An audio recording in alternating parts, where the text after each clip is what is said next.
Well, what is this thing called cultural diversity? It's surely not new in America. The different nations and tribes of Indians experienced their own cultural diversity since prehistoric times, and America the melting pot is a more recent term that simultaneously acknowledges our diverse makeup, but harkens to an era also when the goal of the newly landed immigrants was mainly to become indistinguishable from an idealized Anglo-American norm. But that didn't work very well if your forebears were slaves, or lived here before the Europeans came, or came from south of the Rio Grande.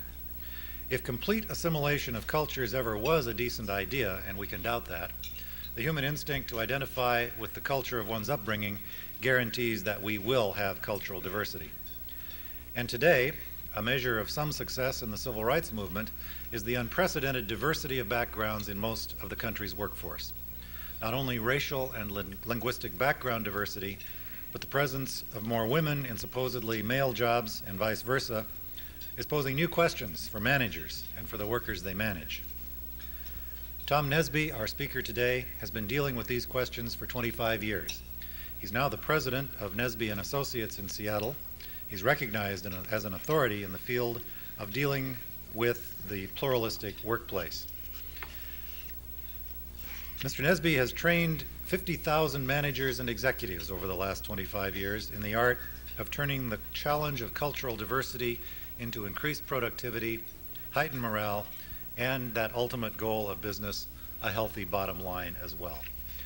Mr. Nesby has been a featured guest on the Ted Koppel Show, addressing diversity in the workplace.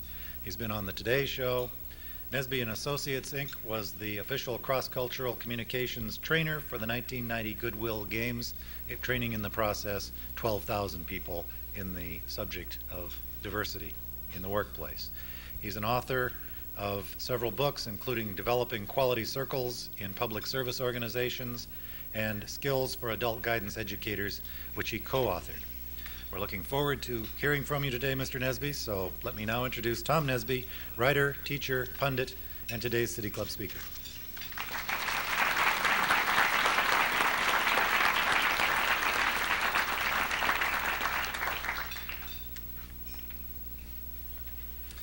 Thank you, Jim, and good afternoon, everybody.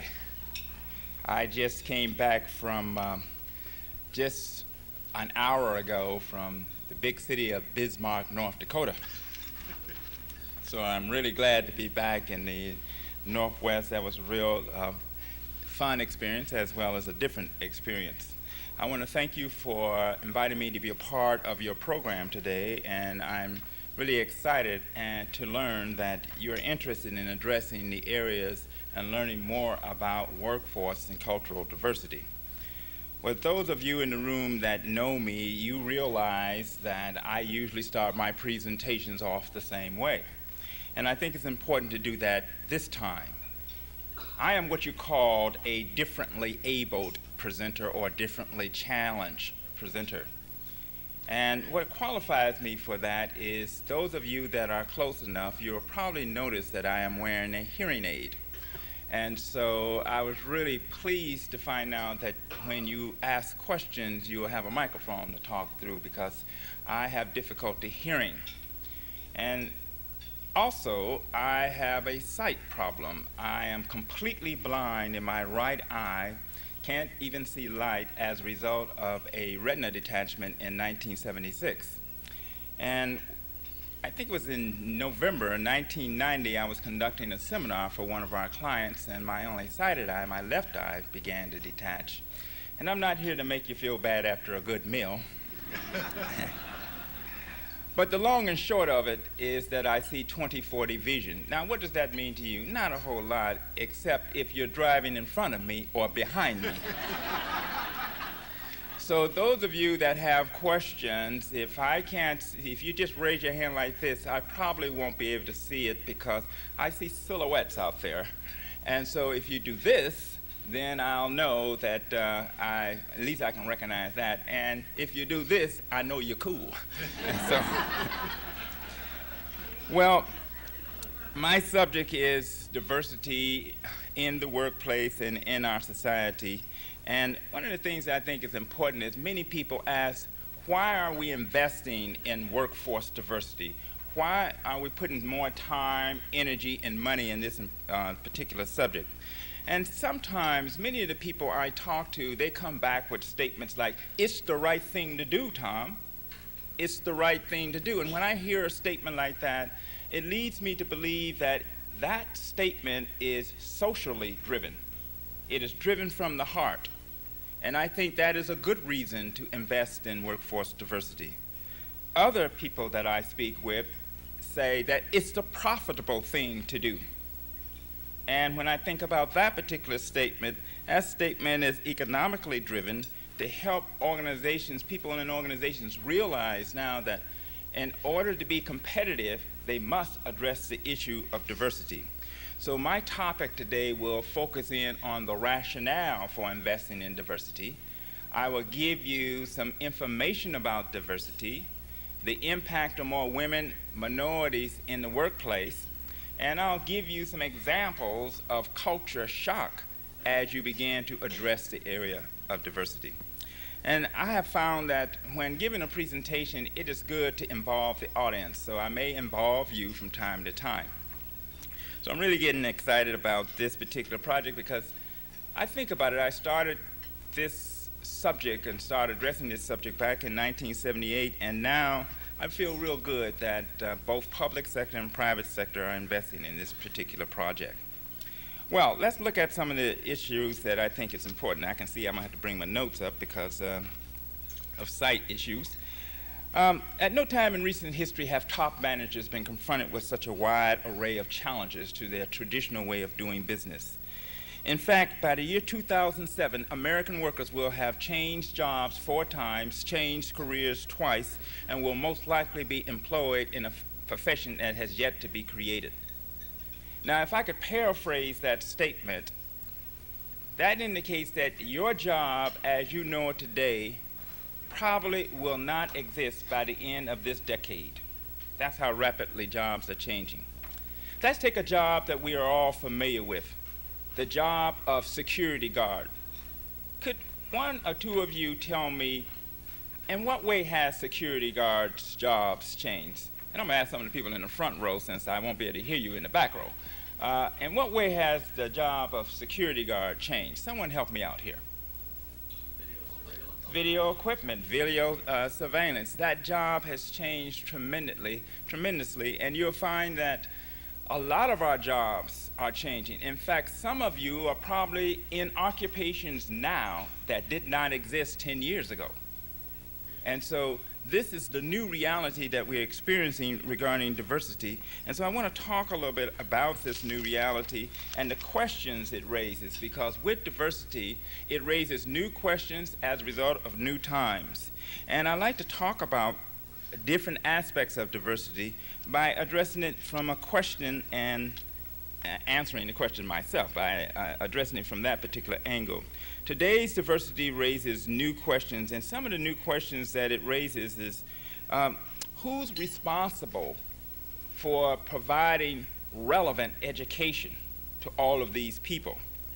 Now, when you think about this, thinking about an article I read in Wall Street Journal, January 1991 edition, they indicated that the general public annually spends $189.1 billion on secondary and elementary education, whereas the employers and owners of companies annually spend $210 billion on formal and informal training. Now, this raises a fundamental question. Why are the employers spending all of this money when you go to college and you go to high school? And I think they're doing this is because employers are now realizing that they have to be in the adult education business because they're frustrated. They're frustrated because the high school graduates and the college graduates in which they hire are not job ready. And so now you notice that new buildings that go up, and in your offices, they have something called a training room. And that training room is designed to make sure that the people are job ready. And so organizations throughout America are in the business of adult education because there are new demands placed on the organization. Well, other questions that come to mind is, what do we do with these older workers? Well, when you think about it, today the average lifespan of an individual is 75 years of age. That's how old we're expected to live. In fact, by the year 2000, those people that are born in the year 2000, they're expected to live to be 85 years old. Now, doesn't that turn you on? Doesn't that make you feel great? I mean, when you think about it, we simply live longer. I like to use myself as an example. I'm 48 years old. Looking good, don't you think?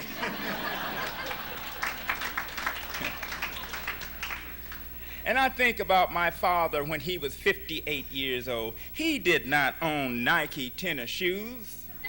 He did not own a bicycle, because in those days, those would be items for kids. You know, and in fact, in those days, they didn't even call them Nike tennis shoes. They used to call them tennis shoes. You know what I'm talking about, those black and white jobs, those high tops. How many of you know what I'm talking about, those black and white jobs, those high tops? If you own some of those black and white jobs, those high tops right now, you must be a rapper. You rap, that's what you do. But he did not own those items because he perceived those items as items for kids. But you look at 58 years old people today. They have walking shoes, they have running shoes, they have hiking shoes, they have walking up step shoes, they have all kinds of shoes. They are just simply healthier. They're more health conscious. There's less salt intake. There's more emphasis on exercise. And this has presented a unique kind of challenge because we are living to be much older than what we used to live. And this is really quite nice when you think about it. I have some recent statistics that I found to be very interesting. Currently, our current statistics indicate that there are 34,000 citizens that are over 100 years of age, 2.2 million that are over 85 years of age, 24 million that are over 65 years of age. In fact, in 1983, it was the first time in American history that we had more 65-year-olds than we had teenagers. Now, this presents some interesting kinds of dynamics on organizations because the infrastructure in organizations currently is that once you work for 30 years or you're between the ages of 62 and 65, you're encouraged to step down. You're encouraged to retire. In fact, I have talked to many soon-to-be retirees, and they lament statements like this. You know what, Tom? I can't wait to retire. Because what I'm going to do is I'm going to fish, I'm going to hunt, and I'm going to play golf. And I say, for 25 years? I hope you're making money in that process of your golf game. Some even say, Tom, I can't wait to retire because what I'm going to do is utilize my retirement and Social Security. And I say, your Social Security would not buy you a new automobile today, not even a Geo. Some even say, Tom, I know what you mean, but I can't wait to retire because what I'm going to do is I'm going to spend quality time with my grandchildren. And I say, don't you realize those grandkids are going to get on your nerves in less than 2 weeks? Here, less than, when you think about it, very few people in this room have enough resources that if they retire today and lived another 20 to 25 years to maintain the same quality of life that they're experiencing today, should they live that long. The new reality is rehiring older workers. But the infrastructure that's set up right now, you take a 57-year-old individual applying for a job, silver-haired individual, will most likely today be competing against a 27-year-old individual. Now, I'd like to get your honest feedback. How many of you feel that in your own organization, if those two candidates were applying for the job and they had the same equal credential and in the job the same type of experience, how many of you think in your own organization that the 57-year-old would experience age discrimination? Let's see a show of hands. Now, will the organization say, we're not hiring you because you're too old? No, because they get training from Nesby and Associates. No, that is inappropriate language. But let me tell you what the 57-year-old recognizes. When he or she walks in front and sits down in front of that 30-year-old interviewer, before the first question is asked, that person knows they're not getting a job. They're not getting a job. And so the new reality is finding a place for people with a lot of experience who are older than some of you, and making sure that they too have a rightful place in society. And so older workers and our infrastructure will have to be adjusted to deal with older workers. Let's look at other questions that I think are important. What impact will women make in the workplace? Well, it's something that I think needs to be said. Women are here to stay. There's no question about it. In the past 4 years, there have been more women-owned businesses started than any other group in America. According to the Labor Department, 80% of all women between the ages of 25 and 54 are in the workplace. In fact, women currently represent 52% of the national workforce. Women is the new reality in the workplace, and not just in the 9 occupations that a third of all women who work are involved in, the clerical jobs, but you're finding more women engineers, backhoe operators, attorneys, hospital administrators, welders, truck drivers, jobs that pay more money. And so this is the new reality. And organizations must make sure that their climate is open to appreciate women versus accept women. There is a big difference between accepting and appreciating. And so that's what we spend a lot of time on, making sure that these issues are addressed. Other areas and other questions that I think about, what about people of color and how well do they fit? Well, I'd like to share something with you. In the recent book, Workforce 2000, written by the Hudson Institute, they indicate some interesting things. They indicate that by the year 2000, approximately 13% of the American population will be Latinos, primarily Mexican Americans, Puerto Ricans, and Cubans. We already have 12% of the population African Americans, blacks. And they indicate that by the year 2000, approximately 21% of the population will be Asians, Native Americans, and immigrants. Now, when you add these numbers up, 46% of Americans could be people of color. These people will change our lifestyle and our work style. In fact, group, they have already changed our lifestyle. Have you noticed how popular hot food is today? You got Mexican restaurants, Chinese restaurants, Japanese restaurants, Thai restaurants. You even have restaurants with 5-star ratings for hotness, 1 star for chumps, 5 stars for who can really take it. Have you noticed how popular that hot food is today? I mean, it is something. Think about it. 10 to 15 years ago, you'd have walked into one of those hot food restaurants and eaten some 3-star food. How might people respond? Would it be something like this? My goodness, that food was so hot. Can you believe that? That was awful. Now, isn't hot food popular? How many of you patronize hot food restaurants? I mean, if you want to invest in something today, group, invest in peppers. These people have changed our eating habits. I was en route to New York about 2 months ago with one of our clients, and I was reading Fortune magazine, and it was something quite interesting. And what is the most popular condiment in America today? Help me out. Ketchup. You're all correct. Ketchup is one of the most popular condiments in America. We put ketchup on eggs, on steaks, on potatoes, on hamburgers, on hot dogs. Some of us even like ketchup by itself.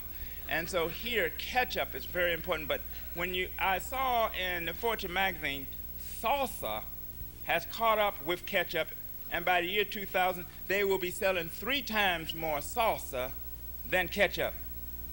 Now, you know what the ketchup people are going to do. They're going to come out with some hot ketchup. You got to have hot, medium, and mild ketchup. What's going on is you'll even go to McDonald's and you'll find hot food and spicy food.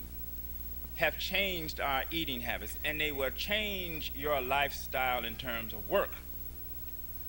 because we work with a lot of retailers. And what we've been sharing with retailers that when you look at the American population and you see 46% of the American population as people of color, you're looking at customers. These are people that buy things. And so it is important that you adjust your firm to be effective in selling your products and goods. And one of the things that people of color really like to see in establishment are other people of color. And when you see other people of color, you feel more comfortable and buying from people. And so these are very important questions. Well, this raises other questions in addition when I think about this.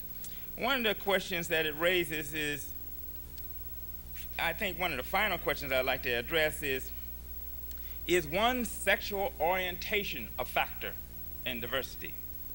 And the answer is, of course, yes. The Kinsey report indicates that approximately 10% of American society are exclusively gay and lesbian. And in the workplace, currently, it is very difficult. Very few organizations appreciate diversity to the point that gays and lesbians can come out and express themselves freely like heterosexuals can. I think about some of the holidays that we just passed last month.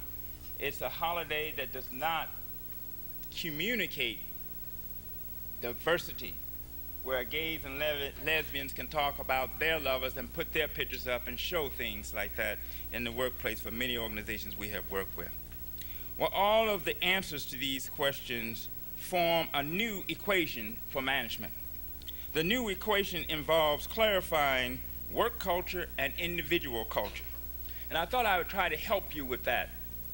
Let's start with culture and how we define it.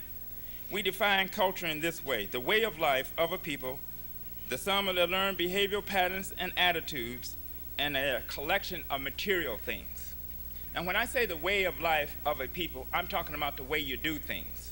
So if you are in operations, the way they do things in operations is different than the way they do things in sales and marketing. The way they do things in sales and marketing is different than the way they do things in personnel. And when you talk about the sum of the learned behavioral patterns and attitudes, that's how you feel about the way you do things. So people have certain feelings in operations, in personnel, and in marketing. And when you look at the collection of material things, these are the tools that you use to get things done. Culture is very pervasive, very, very pervasive. And I like to work with one of you in the audience. The gentleman right there with the silver hair, I like silver hair gentleman, right straight ahead there. Sir, can you raise your hand? There's a woman sitting next to you. There you go. Great. What is your name? Andrew Wheeler. Oh, is the first name Andrew? Yeah. Okay, that's good, Andrew. All right, Andrew, let's imagine that you and I are very good friends. We've been knowing each other for 10 years. We play golf a lot. I beat you most of the time, Andrew. And I like the rest of the group to imagine that we're in a very, very nice restaurant. One of those, the nicest restaurants in Portland. You know what I mean, one of those nice restaurants with the nice tablecloths, with the nice crystal, with the nice silverware. You've been to those nice restaurants that you tend to whisper in. You know what I mean, those restaurants that you find your fingers doing this. Little finger comes up like this when you're picking up your utensils, you know, you're really showing proper manners. And let's imagine I'm sitting in that restaurant and Andrew comes in, 4 or 5 tables over there. I want Andrew to join my table. Here's how I might try to get his attention. Andrew. Andrew. Andrew. Or I might take out one of my business cards, give it to the maitre d', put a little note on there, and ask Andrew to join my table. But group, let's imagine on a different day, I'm in another restaurant. I'm sitting there, and I'm about ready to order, and I look up, there's Andrew. I want Andrew to join my table. Here's how I might try to get his attention. Hey, Andrew! Andrew! Hey, Andrew! Come on, join our table. Now, when you think about it, no one put a sign up in the first restaurant, no shouting. culture told you how you're supposed to behave. Culture influences how you pass judgment. Culture influences how you think about things. Now, group, help me out. Let's suppose I was in the first restaurant and I start shouting like I did. What will people do? What will they do? Help me out. They will turn around. They'll stare at me, and if I keep shouting, what will they do? They ask me to leave, right? And after I have left, what will people do? Talk about me like a dog, right? Who was that guy? They all look at Andrew. Andrew says, hey, I don't know the man. I don't know him. Well, culture's very pervasive. Let me tell you what happens. See, as people of color enter into non-traditional jobs, as gays and lesbians that are out enter into jobs, they may experience what I experienced in that restaurant by shouting. They're going to get looked at a lot. A lot of people will be appraising their performance. Not only their immediate supervisor, but supervisor A, B, C, and D. And if they don't do well, they're going to get asked to leave. And after they have left, they and people like them will get talked about. Now, culture is very strong. And sometimes it's not written down. And those people who are different, who are in these organizations, the likelihood is excellent that they experience what I'm talking about and still succeed. See, culture is very strong. Well, let's take a look at the impact of culture shock, because when you think about it, after defining culture, one must learn how to manage culture shock.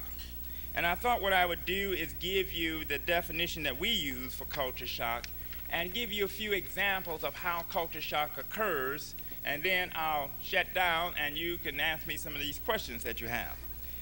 Let's define culture shock this way. A generalized trauma one experiences in a new and different culture because of having to learn and cope with a vast array of new cultural cues and expectations while discovering that the old ones probably do not fit or work. Culture shock. I thought I would give you a few examples of culture shock. And as I give these examples, I'm going to talk in generalities because I know each one of us is an individual.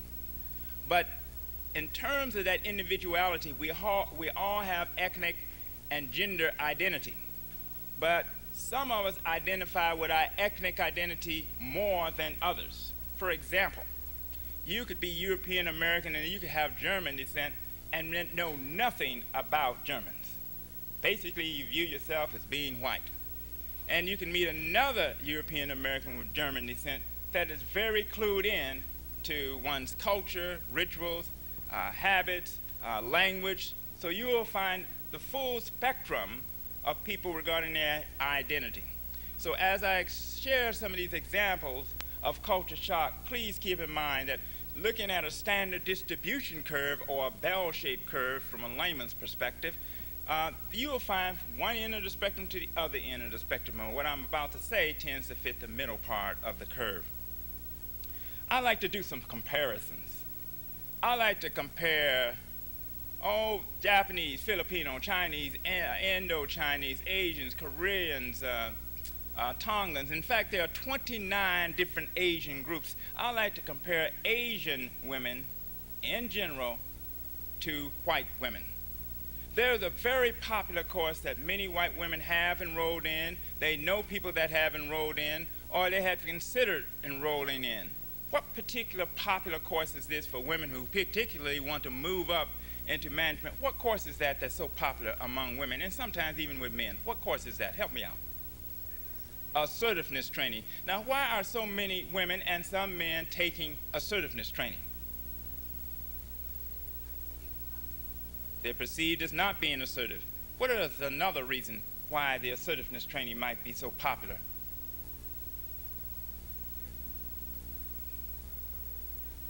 Okay, it helps you in the workplace.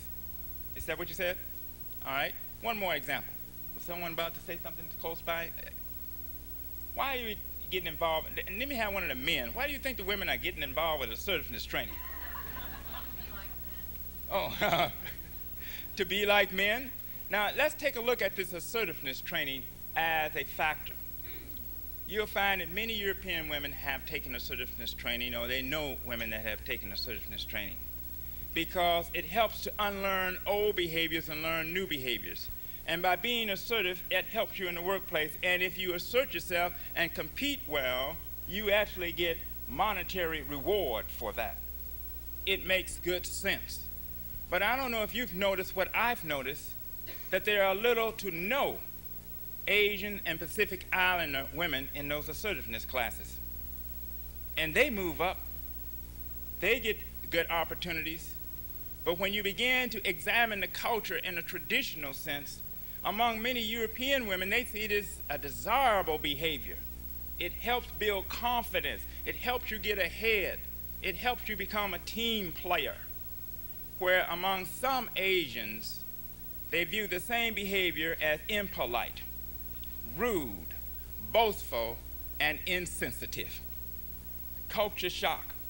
In fact, I have worked with enough organizations where sometimes when Asians and Pacific Islanders are displaying what is called other-oriented culture, get low performance ratings for initiative. So it may do quite well in terms of getting work done, but get low points in terms of initiative. And what do we look for in supervisors? Initiative. Culture shock. Let's imagine you were interviewing someone for a job. How many of you think that it would be important that the applicant display eye-to-eye contact during the interview? Let me see a show of hands. And if you did not receive eye-to-eye contact during the interview, please shout out loud some of your assumptions about that applicant. Say out loud. Insecure. What else? What? Assertive? You give me one of those big words, man. Indirect. All right, what's another example of assumption about this individual? Dishonest. One more. Nervous. What was that? Colorblind? Unqualified, okay. Let's use this. All right, what I'm about to say now tends to be applicable to some groups more than others, particularly if they are close to their ethnicity. It tends to be applicable to African Americans. It tends to be applicable to Asians and Pacific Islanders. It tends to be applicable to Latino Americans. It tends to be very, very applicable to Native Americans and Arab women. And I like to use myself as an example. You see, I can remember in my early childhood that sometimes my mom might be scolding me or giving me directions. What I would do is listen attentively, and occasionally sometimes I would look up and give her eye-to-eye contact. You know what she would say to me? Don't you look at me when I talk to you. I drop my head, show a little respect, look up every once in a while, but you don't roll those eyes or cut those eyes when you look up, because if you roll those eyes or cut those eyes, now you're being defiant. See, among many people of color, they were raised to show respect to authority figures by giving deferred eye-to-eye contact. But how do many white parents handle this? You look at me when I talk to you. They raise their kids to show respect to authority figures by giving direct eye-to-eye contact. Now, the European child has grown up to be a European adult. The child of color has grown up to be an adult. Now the European is interviewing the grown-up adult. And you know how it is in interviews, particularly today. It's hard to get jobs. You should feel real good that you're out there if you're working. It's very hard to get jobs. And they're a little tense. And so key questions is asked. And maybe one is receiving deferred eye-to-eye contact. Some might come to the conclusion, I can't see how this person would be a good choice because they're too insecure. They're not coming at me directly, too indirect. Now, they said that they have performed this task, but I don't believe them. They come across as dishonest. You know, they don't seem to be really qualified. I just want you to know that eye-to-eye contact is culturally influenced. But it does not state on the position description eye-to-eye contact required. And so what happens is, in many jobs, people sometimes don't get the job or don't get promoted because of a factor that is not official, but very, very important. Can I shake your hand here? Very good. Let me shake your hand over here. Thank you very much. Now, Jim, did you know you gave me the multicultural handshake? Come on, Jim, don't play with me now. Come on. Jim's giving me the multicultural handshake here and acting like he didn't know it. Come on, Jim. Now, handshakes are culturally influenced. Handshakes are culturally influenced. Now, some of you think that when I'm talking about a multicultural handshake, some of you might be thinking I'm talking about something like this. You don't shake hands like that on the job. When people come by your house, if you want to go through all of that, you can do that in the house, but you don't shake hands like that on the job. Handshakes are culturally influenced. Now, I like to shake the head table's hand again, but this time I'm going to shake their hand like I used to shake hands 14 years ago before I started my company. And I just want to warn you, you don't have to worry about the thumb and the grip and all of that, so it's not that big of a deal, but I want you to shake hands the way you shook hands just a moment ago, and I'm going to shake hands how I used to shake hands 14 years ago. Let's go through that process again. How would you interpret that handshake, Jim? Cold fish. Cold fish. And how about you, Mary? Limp. Okay, here's the scenario. Let's imagine that you are working in an organization and you have just inherited a transfer has occurred, and you have just inherited your new boss, Tom Nesby, with that second handshake. What is your first impression? A weak leader. A weak leader. How about this? Not very direct. Not very direct. Now, all I have done is shake hands, and I have lost credibility. They're wondering, can I lead? Can I direct? And will they follow? Can you imagine what might occur? I met my staff at 8 o'clock in the morning. By 12 o'clock that day, they said, have you met that new supervisor, Nesby, yet? Shake his hand. People are going through changes, and before long, someone will say, it must have been an affirmative action hire. We begin to get that rundown. Handshakes are culturally influenced. The people of color in this room, the African Americans, the Native Americans, the Latino Americans, the Asian and Pacific Islander Americans, shake hands with people in your own ethnic group. You'll notice they're not squeezing your knuckles. See, among people of color, the lighter the touch, the closer you are. The lighter the touch, the closer you are. But shake hands with some whites, particularly whites with German descent. They like to smile, shake hands, and squeeze. And squeeze. First one gives up is a chump. Now, I didn't know that when I started my company 14 years ago. I used to give the lighter handshake and found out that people would question my service. They would question my credentials. They would question my experience. Handshakes are culturally influenced. Now, I don't know if you realized it or not. I played a little trick on you. I didn't give you eye-to-eye contact during the second handshake. The first time I did. See, your mind picks up on everything. You saw that, but it registered in your subconscious mind. So you took the handshake and the lack of eye-to-eye contact and came to a conclusion. And the conclusion will affect my employment, will affect my ability to get jobs done. And what they demonstrated, and see, in this kind of situation here, after people hear this presentation, they begin to wonder, gee, what do I do? The next time I meet a person of color, what should it be? Hard, soft, hard, soft, hard, soft. You don't have to worry about the way you shake hands. Don't change the way you shake hands. Change the way you think. Because your thinking process is culturally biased.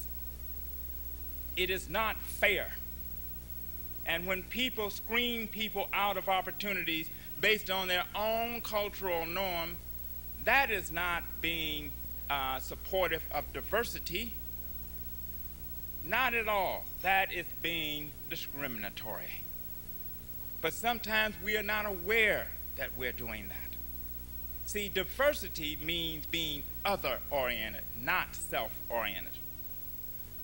Well, I hope that I have just whet your appetite about the impact of diversity. There's a lot to do in this area. There's a fun activity to be involved in. There's resources out there, the resources that have not been tapped before, which are older workers, women, people of color. This is a very important resource for us to tap to help America be strong.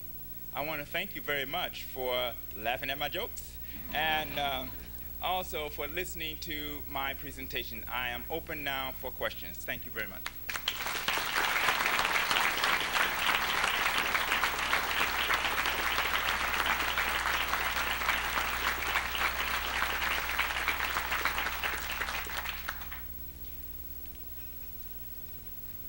Thank you, Mr. Nesby. As you can notice, undoubtedly, in looking out at the audience, that the City Club itself is not very diverse now.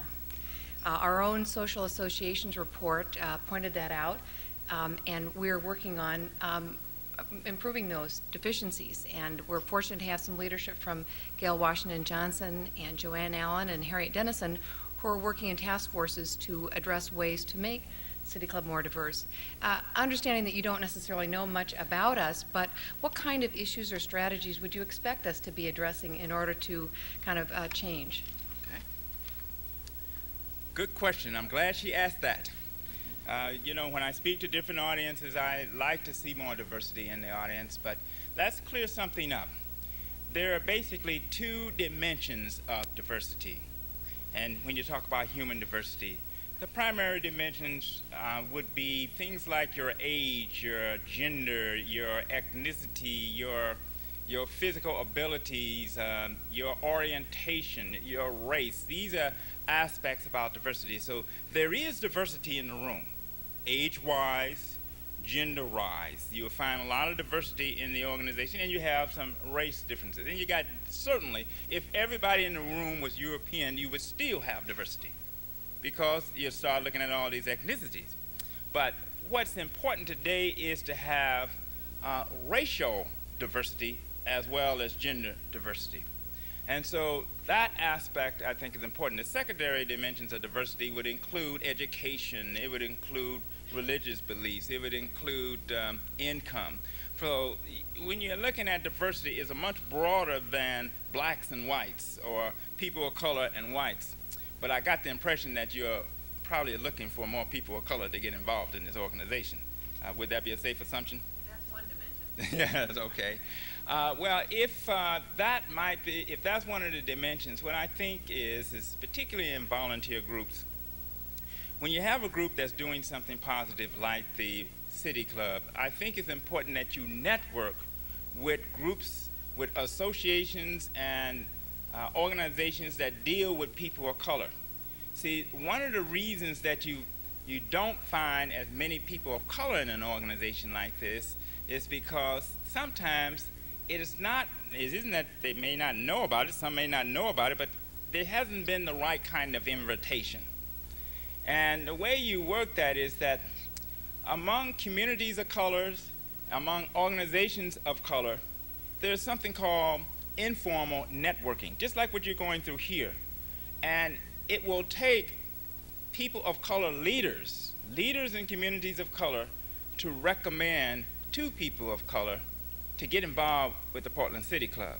So if I was involved with the Portland City Club, I would begin to contact some of the leaders in the communities of color, some of the church ministers in the communities of color, the community-based organizations, some of the executives that deal with people of color issues, and share with them the benefits of the Portland City Club.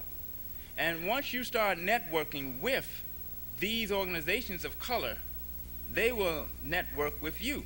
And so this saying join tends not to work, because that is what you call a European intervention strategy. We're the City Club. We're successful. We've been around for, as he said, 75 years. So you know about us, join up. And so you read your new list and you get excited. Well, what you will have to do is recruit, so to speak. You will have to go and meet them. Don't wait for them to come this way, because it's a challenge all by itself to join organizations that are predominantly white.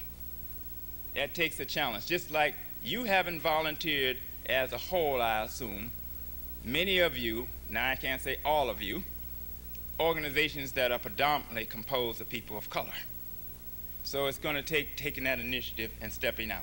And once you do that, you'll be amazed of the support and the benefits that it'll bring to this particular club, because you'll get different perspectives on issues within city and within government and organizations. Okay. Hi, Tom. Hi. Could you please share with the group here some of the challenges and types of resistance you experience from businesses when they're considering doing diversity training? Well, this is a tough one. The challenge is getting a buy-in to diversity and moving from thinking of it as affirmative action. And so what we've had to do is make organizational members aware of what diversity is and the approaches to diversity. There are basically 3 approaches to a diversity, and they're done sometimes simultaneously, sometimes in sequence. Approach number 1 is affirmative action. The goal of affirmative action is to move from a non-diverse workforce to a diverse workforce. That is the goal of affirmative action. The downside of that goal is backlash. Now, if you have an organization that has not diversified, and most of the people are of one race or of one gender, and you implement affirmative action, it means you're going to have to do something different and you're going to get resistance. So the challenge is to make sure that the managers are aware that they need to be prepared to manage the backlash. Strategy number 2 in addressing diversity is something called valuing diversity. That means you begin to learn more about the cultural values of these different groups and the issues that they have. Now, once you know more about the values, that will help you in your problem solving. And when you can do this, it reduces the resistance to affirmative action. And so here, that is one of the approaches and the challenges. And the third is managing diversity. I know of only 2 organizations that I am aware of that are at that stage, and that's Quaker Oats and Avon. And when you begin to manage diversity, this is when you begin to capitalize on the uniqueness that all these different groups of people bring. So it increases your problem solving skills. It increases your ability to market and sell your products and goods. And in these types of organizations that are focusing on managing diversity, they actually begin to ask the fundamental question, because if I was to read your organizational statements now and your mission statements now, I would be surprised to find that your organizational statements and philosophy and mission does not already address that you treat everybody equally, that everybody has a chance to experience success in your organization. You already have the proper document. But when in the stage of managing diversity, you have to ask oneself, why don't we have it? What is it with our system and our infrastructure that's getting in the way? And that's a tough question to ask. Why is our board not diverse? Why is our vendor base not diverse? Why is our executive committee not diverse? Why is our upper management not diverse? And then when you ask those questions, when you already have documents that say it doesn't matter who you are, you will be able to succeed, then something is not quite working. And so that's the challenge, and the resistance primarily is fear. See, when I share those numbers, 46% of Americans, you're talking about people of color. And one time I was a speaker with our past drug czar, William Bennett, and he and I spoke.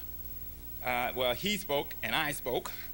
And it was a situation where it was an interesting statistic. He indicated that by the year, I think it was 2008 or something like that, he said that America will be represented by, I think, 47% of Americans in jobs will be European. And so that was an interesting kind of statement, because that implied that Europeans would be the minority in the workplace. Well, with these kinds of statements, even 46% of America's population being people of color, sometimes people are afraid. They don't know what that means. And so I think that's a common resistance, and with the fear, it's masked with obstacles, caution, being executive management being so nervous that if they empower people of color, that they're going to turn against the organization. And so we've been working on helping management understand that when you have an empowered employee, they increase productivity. They are working there because they want to work there in most cases. So fear, I would say, is the primary one. Brian? Okay, other questions?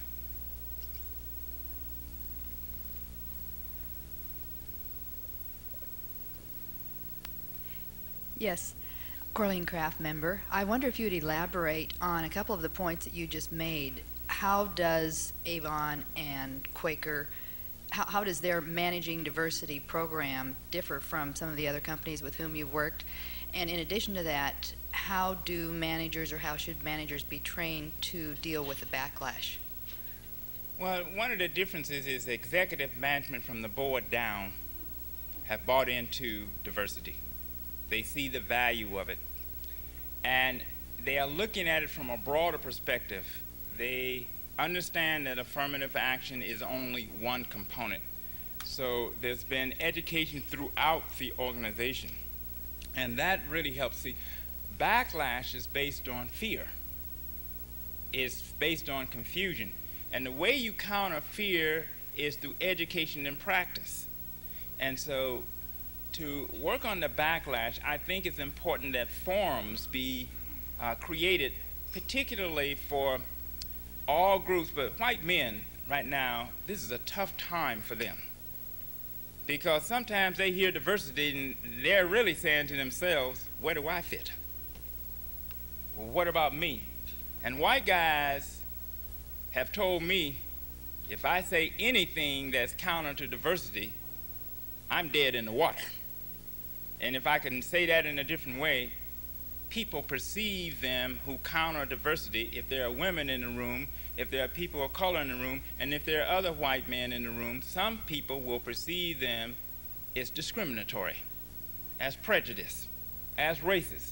And so they have questions about diversity like everybody else.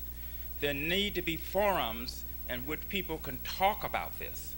Then what we have found a way to reducing resistance is you start off by giving a large assembly meetings like I'm doing right here, and then you come back and give specific training to the executive management and briefing so they'll know what's going on, and then you start working down through the organization and involving the organization in the process all the way. And people discover that there's so much many resources that are in the organization that have not been tapped. It just end up being a better organization. They increase profitability, and a lot of the private sector organizations we work with have increased sales. Oh, okay. Our time has expired, but although, City Club doesn't pay honoraria to its speakers, for what we've learned for free today, we should be doubly grateful. Tom Nesby, we thank you so much for being with us today, and please come back and see us again, too. We're adjourned.